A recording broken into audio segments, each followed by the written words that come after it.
Bon, puisque moi, la CEDEAO, ils sont là pour, disant qu'ils sont là pour la communauté de la CEDEAO. Mais bon, en fait, ils sont là pour l'intérêt personnel. Tous les dirigeants. Quand ça les arrange pas, bon, ils sont contre. Mais quand ça les arrange, ils sont contre. Parce que, voyons les coups d'État qui sont passés au Mali, au Niger. On prend des sanctions contre une population.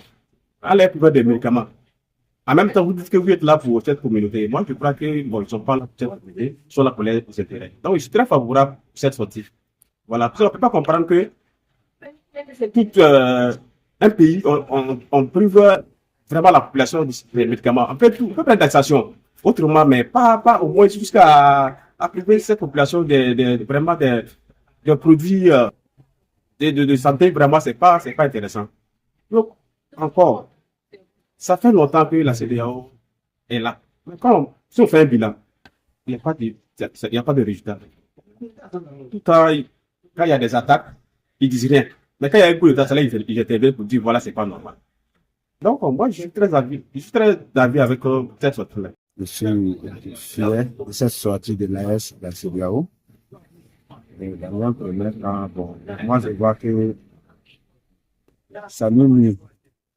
Ça nous nuit, ça ne fait que nous ruiner. On n'arrive pas à avancer comme il se doit. Donc, cette sortie-là, moi, je vois que ça va vraiment nous plaire. On tire vers notre indépendance totale.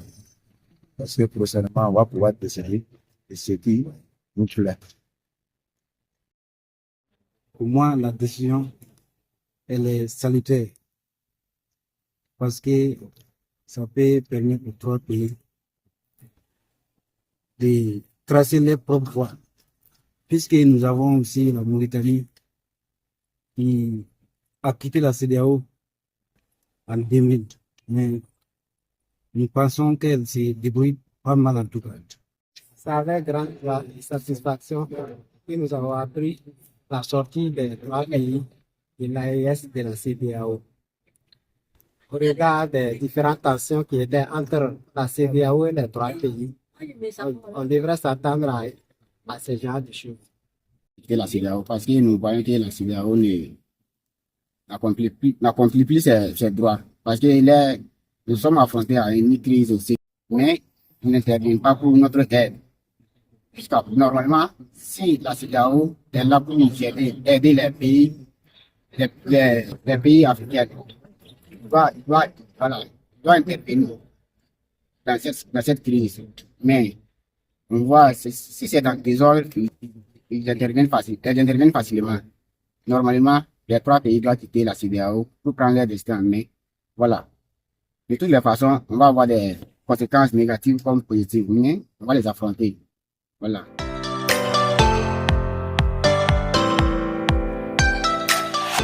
Bon, mais plus de choses, on ne peut pas faire des ouellettes sans les casser.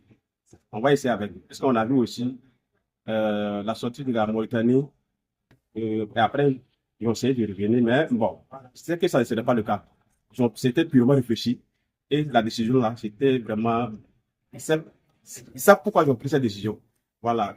Ils ne sont pas levés du jour au lendemain pour prendre cette décision.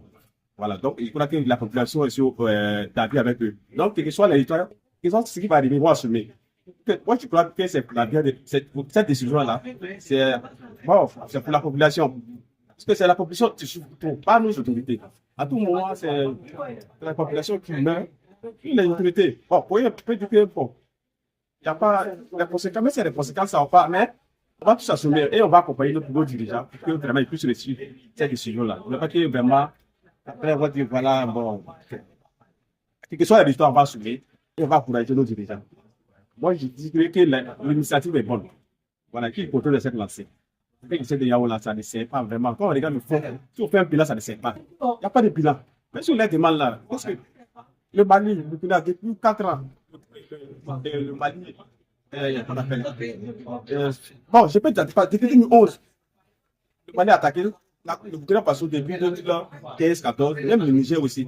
Mais même pas attaqué tel. Voilà. Mais quand il y a un coup d'État, les gens ils se disent voilà, c'est pas normal avec les sanctions. Et c'est eux qui sont là, vous ne les sanctionnez pas. Donc, quand même, c'est pas intéressant. Donc, moi, je suis d'avis. Si vous voyez qu'on a pu faire cette sortie-là, c'est qu'on est prêt à assumer tout. Il y aura conséquences. Chaque chose, mais il y a conséquences. Puis il y a un inconvénient, il y a un avantage. Donc, on est prêt à assumer tout. Décision sans conséquence. On sait qu'il y aura des conséquences, mais nous allons les assumer. Je vois que ça sera profitable aux trois pays au regard des différentes actions que les trois pays décident de mettre en place. Je pense qu'ils vont prendre leur destin en main et pouvoir faire quelque chose qui peut profiter aux trois pays. Je prends l'exemple de la création de la monnaie que les gens parlent, même si ce n'est pas encore opérationnel, mais avec la sortie, je pense qu'ils mettront tous les moyens en place pour que ça soit une réalité. C'est vrai qu'il y aura des conséquences. Vu la CEDEAO, c'était la libre circulation des personnes et des biens. Mais avec une telle sortie, on peut s'attendre à tout et on sera prêt à assumer les conséquences.